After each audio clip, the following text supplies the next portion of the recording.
अस्सलाम वालेकुम dear students, कैसे आप सब। उम्मीद करता हूं कि आप सब खैरियत से होंगे। Once again welcome to Shahid sir Education Point. बेटा आज मैं और 10 क्वेश्चन लेकर आ रहा हूं रिसर्च मेथोडोलॉजी को लेकर, and the topic is experimental research design. इससे पहले मैंने 10 क्वेश्चन आपके साथ डिस्कस किए हैं और आज और 10 क्वेश्चन आपके साथ डिस्कस करेंगे। वो 10 क्वेश्चन बहुत इंपॉर्टेंट है क्योंकि वो PYQs है, यानी प्रीवियस ईयर क्वेश्चन है जो आपके UGC नेट, JK स्लेट जैसे एग्जाम में पूछे गए हैं। ठीक है, तो इस लेक्चर को स्टार्ट करने से पहले अगर आप चाहते हो डिटेल्ड बैच ज्वाइन करने के लिए, अगर आप विलिंग हो, if you are very much interested and you are very much preparing yourself for JK PSC posts and the subject is education, आप मेरा बैच ज्वाइन कर सकते हो। ऑलरेडी मैंने अभी तक सिलेबस नहीं आया है। सिलेबस को अभी मुझे लगता है कि मार्च एंड में आपका सिलेबस जो है आने वाला है।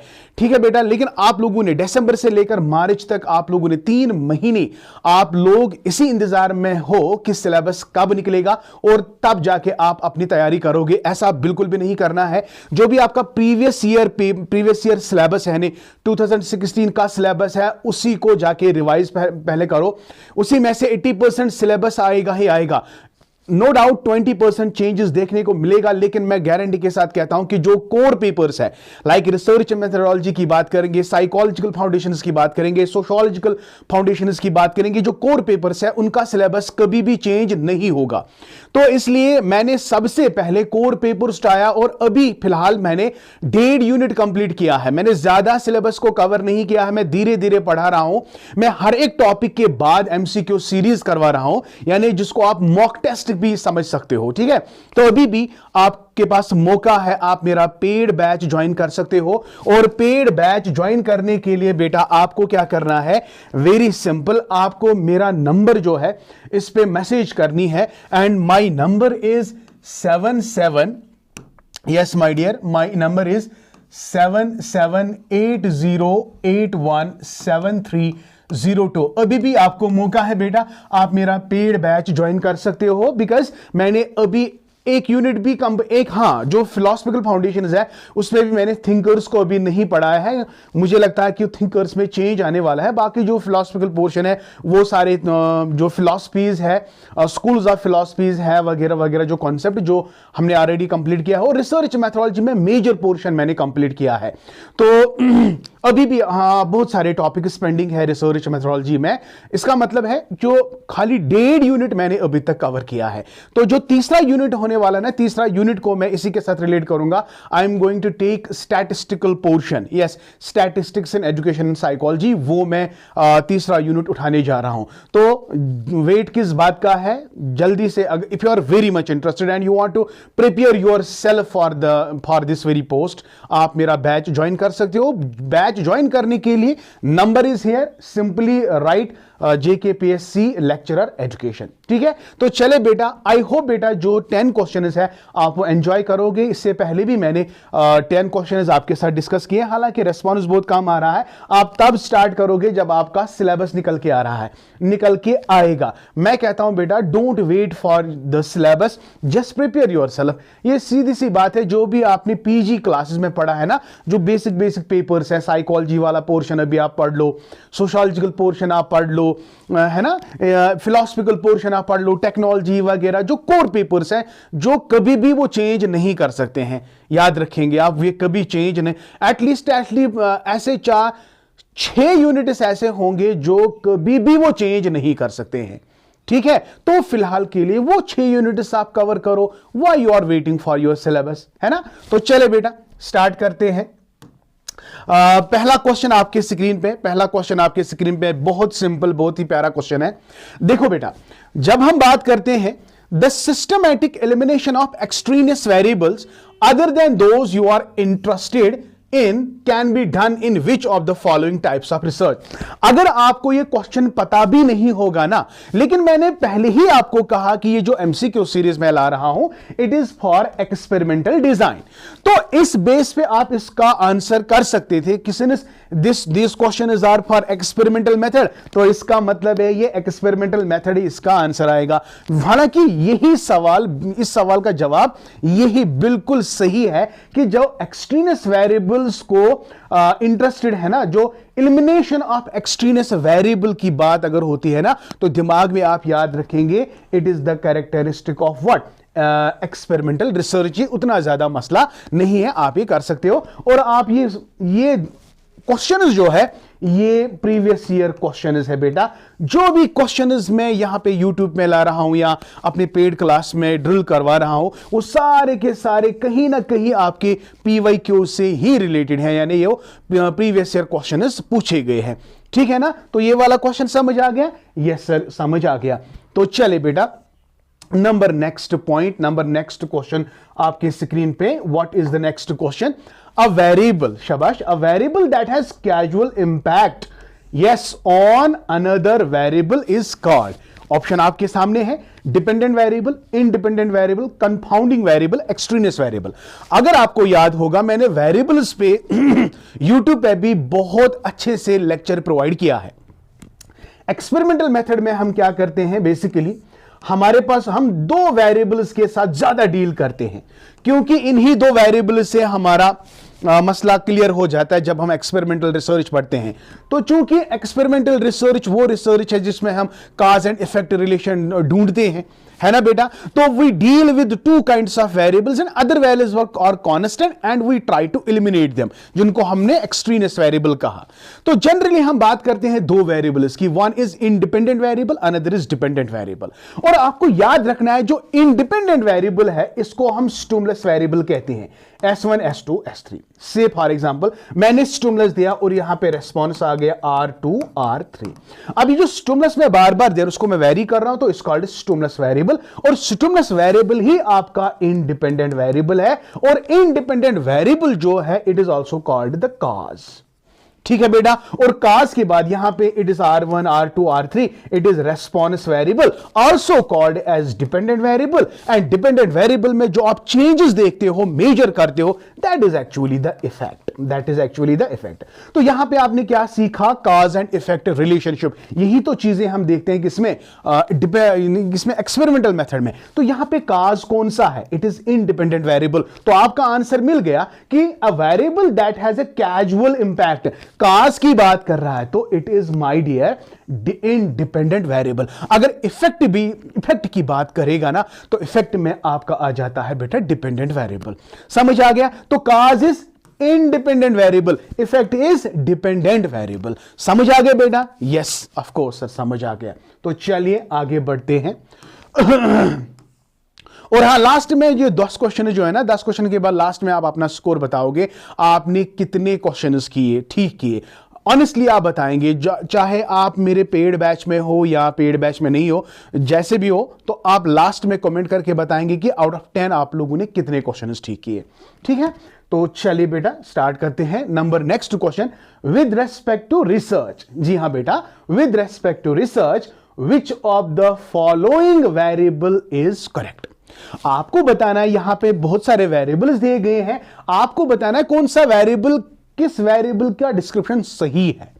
अब चले बेटा, पहला ए ऑप्शन देखेंगे, intervening variable is presumed to be the cause of another variable। अभी तो मैंने कहा it is the independent variable that is the cause of another variable, so intervening variable is not the cause। intervening का मतलब है जो intervene करेगा between dependent and independent variable। ये वाला बी ऑप्शन देखो, independent variable, they establish a link between intervening and dependent variable।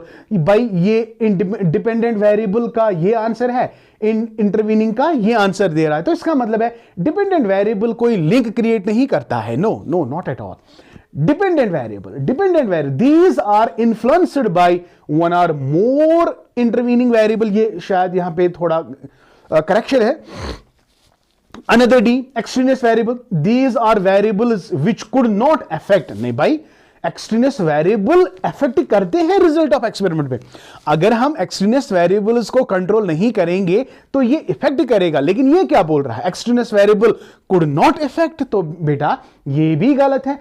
अब बचा कौन, सी वाला कि dependent variable these are influenced by one or more intervening variable. Exactly, one or more, यहां पे मुझे लगता है एक्सट्रीनियस वेरिएबल होगा, तो yes of course dependent variable का इस पे असर हो रहा है। तो इसका मतलब क्या है बेटा, डी आपका सी ऑप्शन वेरी ट्रू है ना बेटा। सिंपल, समझ आ गया? Yes my dear. तो अगर समझ आ रहा है ना तो थम्स अप करो, लाइक करो, इसको ज्यादा से ज्यादा शेयर करो, ठीक है। तो चलिए बेटा, हो गए 2-3 क्वेश्चन मेरे ख्याल से। चलिए another point, yes, what is the next question on your screen?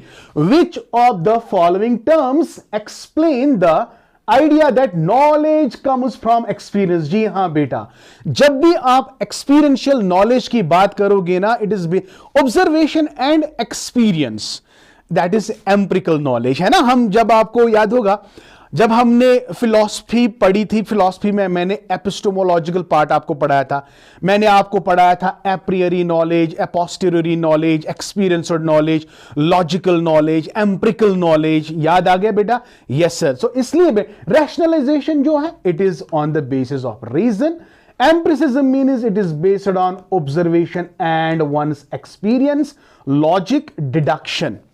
Okay, तो इन 4 में से इसका जो सही आंसर है that comes from experience, it is empiricism. Empiricism is the appropriate answer to this very question. क्या आपको इस क्वेश्चन का जवाब पता था? कमेंट सेक्शन में जरूर बताओ, ठीक है। ओके माय डियर, चलिए हो गया। नंबर नेक्स्ट क्वेश्चन आपकी स्क्रीन पे, in a research problem is studying the effect of teaching method. ध्यान से देखना बेटा, ये क्या बोल रहा है, स्टेटमेंट क्या बोल रहा है, studying the effect of teaching methods on the scholastic achievement of boys and girls in terms of socio economic background which can be designated as independent variable. Simple सी बात है, मैं बार बार कह रहा हूं, for example effect of online learning on students academic achievement. तो ऑनलाइन लर्निंग को मैं मैनिपुलेट कर सकता हूं, मेथड्स ऑफ टीचिंग को मैं मैनिपुलेट कर सकता हूं। मैं अच्छा भी पढ़ा सकता हूं, मैं बुरा भी पढ़ा सकता हूं, मैं हमेशा पढ़ा सकता हूं, मैं कभी कभी क्लास को बंक भी कर सकता हूं। ये जो टीचिंग मेथड है ना, basically it is under my manipulation, isn't it my dear. अगर मैं बेहतरीन तरीके से पढ़ाऊंगा तो आपके एकेडमिक अचीवमेंट में तो इजाफा होगा।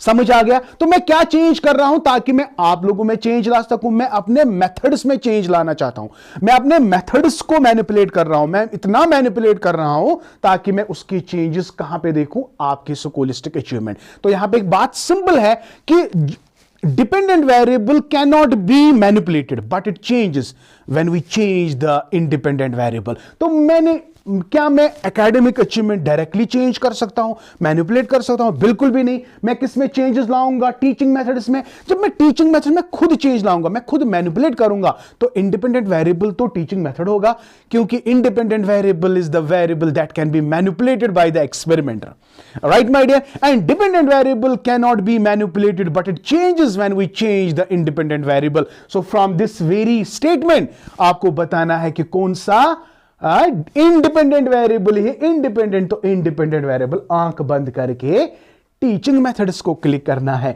स्कूलिस्टिक अचीवमेंट क्या आएगा? Dependent variable. और ये जो जेंडर एंड सोशो इकोनॉमिक है ना, इनको कहते हैं moderating variable. Moderating variable are those variable that can create weakness and that can strengthens the experiment. समझ आ गया?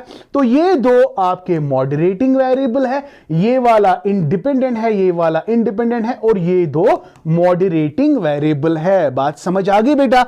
यस सर, समझ आ गया। तो चलिए आगे बढ़ते हैं, आगे बढ़ते हैं। Next question on your screen, which of the following statements is incorrect about extraneous variable? आपको बताना है कौन सा स्टेटमेंट एक्सट्रीनियस वेरिएबल के रिलेटेड गलत है ना। पहला ऑप्शन आप देख लो, these variables must be controlled so that the researcher can determine whether the dependent variable changes। Exactly ये वाला स्टेटमेंट तो सही है, हमें कोशिश करनी चाहिए कि एक्सट्रीनियस वेरिएबल्स को कंट्रोल करें। Number next is, it is also known as confounding। Exactly my dear, Extraneous variable is also called as confounding variable. C part, it also affects the dependent variable. Yes sir, ये dependent variable को भी affect कर सकता है. These are easily manipulated by no. Manipulate की जब हम बात करेंगे, it is the only independent variable that can be manipulated, but extraneous other than independent variable you can not manipulate any variable. इसलिए बेटा ये वाला स्टेटमेंट गलत है. तो these are easily manipulated by the researcher. No, extraneous variable को हम manipulate नहीं कर सकते हैं, इसलिए ये वाला स्टेटमेंट इनकरेक्ट है. समझ आ गया? Very simple. तो ये question is previous year question में पूछे गए हैं, वो भी यूजीसी नेट में. ठीक है, ओके ओके ओके. तो चलिए आगे बढ़ते हैं. यस, ये भी कुछ ऐसा ही है, टीचिंग मेथड वाला मामला है. यहां पे भी आपको ये देखना है कि डिपेंडेंट इंडिपेंडेंट वेरिएबल क्या है. Suppose an experiment is conducted to know about the time taken by different employee who have slept twice, 2 hours, 4, 6 and 8 hours. अब देखो सीधी सी बात है, चेंज कौन हो रहा है, मैनिपुलेट कौन कर रहा है? मैनिपुलेशन कहां हो रही है? मैनिपुलेशन कभी 2 आ रहा है, कभी 6 आ रहा है, कभी 6 आ रहा है, कभी 8 आ रहा है. तो ये जो स्लीपिंग आवर्स है ना, कभी 2 है, कभी 4 है, कभी 6 है, कभी 8 है, इनको आप चेंज कर रहे हो, मैनिपुलेट कर रहे हो. तो सीधी सी बात है सर, स्लीपिंग आवर यहां पे क्या है? Independent variable. जो ही मैं स्लीपिंग आवर्स को चेंज कर रहा हूं, तो इसका असर मुझे देखना है completion of the task. Completion of the task यानी time taken to complete the task. Sir ये तो जवाब इसका मिल रहा है. तो यहां पे स्लीपिंग आवर्स इंडिपेंडेंट वेरिएबल है, लेकिन complete the task is dependent variable. अब आपको देखना है which among the following is a dependent variable. भाई इसका जवाब मुझे कमेंट सेक्शन में चाहिए. मैंने तो एक्सप्लेनेशन दे दी, अब इसका जवाब मुझे कमेंट सेक्शन में दे दीजिएगा. चलिए आगे बढ़ते, समझ आ रहा है? ओके चलिए. हां, इन एक्सपेरिमेंटल स्टडी, जी हां, क्या experimental study? Number 1 option, independent variable can be manipulated. Very true. Dependent variable can be manipulated. No, not at all. Dependent variable cannot be manipulated. It is the independent variable. Establish cause and effect. Of course, जब हम experimental study पढ़ते हैं तो हम कहते ही हैं experimental method is the controlled observation in which we try to find out the cause and effect relationship. So इसलिए C option is very true. Number next, randomization. Exactly बेटा, जब हम experimental method पढ़ते हैं ना बेटा, आपको दिमाग में रखना है M, आपको दिमाग में रखना है C, आपको दिमाग में रखना है O, आपको दिमाग में रखना है R, आपको दिमाग में रखना है R. सर ये आपने क्या लिखा MCORR? What does it mean?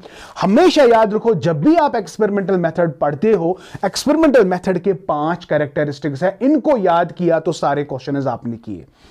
Manipulation of the variables, ये कैरेक्टरिस्टिक खाली और खाली किस स्टडी में होता है? एक्सपेरिमेंटल स्टडी में होता है. Control, manipulation, control, observation, replication and randomisation. क्योंकि जब हमने एक्सट्रीनियस वेरिएबल्स को कंट्रोल करना होता है ना, we have certain kinds of methods by which can do that, and one of the important method to control this extraneous variable is the randomisation. और randomisation हम इक्विवेलेंस के लिए करते हैं ताकि सभी को ये बायस से छुटकारा मिले. ठीक है, तो ये बात आप याद रखेंगे. तो dependent variable can not be randomisation in a group selection. Exactly. Retrospective effect, retrospective का मतलब है पास्ट इफेक्ट दे रहा.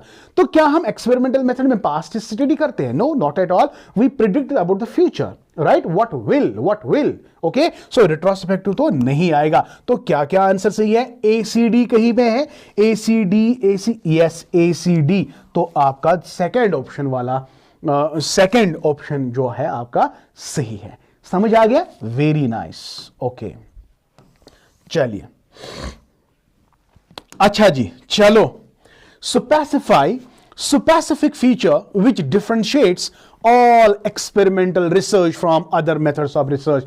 भाई ये मैं थक गया बोलते बोलते कि जब भी आपको एक्सपेरिमेंटल मेथड को डिफरेंशिएट कराना है rest of the research design, तो याद रखेंगे manipulation is the categorical answer. Yeah, manipulation is done in experimental method and manipulation cannot be done other than experimental method. तो manipulation आप याद रखेंगे, it is the manipulation of the independent variable that differentiates all experimental research from other methods of research. तो आंख बंद करके C option का जवाब देना है. नो डाउट हम रैंडम सैंपल्स भी करते हैं, नो डाउट हम कंट्रोल भी करते हैं, नो डाउट हम ऑब्जर्वेशन भी करते हैं, लेकिन मैंने अपने लेक्चर में भी आपको बताया था कि हमेशा याद रखो that can differentiate all experimental methods from others, it is only the manipulation of the independent variables. Right?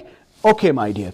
तो चलिए लास्ट क्वेश्चन आपके स्क्रीन पे, लास्ट क्वेश्चन आपके स्क्रीन पे देखो बेटा. Principle of replication in experimental research states two options. हम replication experimental method का मतलब क्या है? What do you mean by replication? आपको याद होगा मैंने आपको कहा था एक्सपेरिमेंट करते करते अगर आपके रिजल्ट सही नहीं आते हैं फिर आप क्या करते हो? फिर आप उसको रिपीट करते हो, आप रिपीट करते हो. तो रिपीट करने को हम क्या कहते हैं? रेप्लिकेट. तो यही तो खासियत है ना एक्सपेरिमेंटल मेथड में कि इसको हम रेप्लिकेट कर सकते हैं, है ना?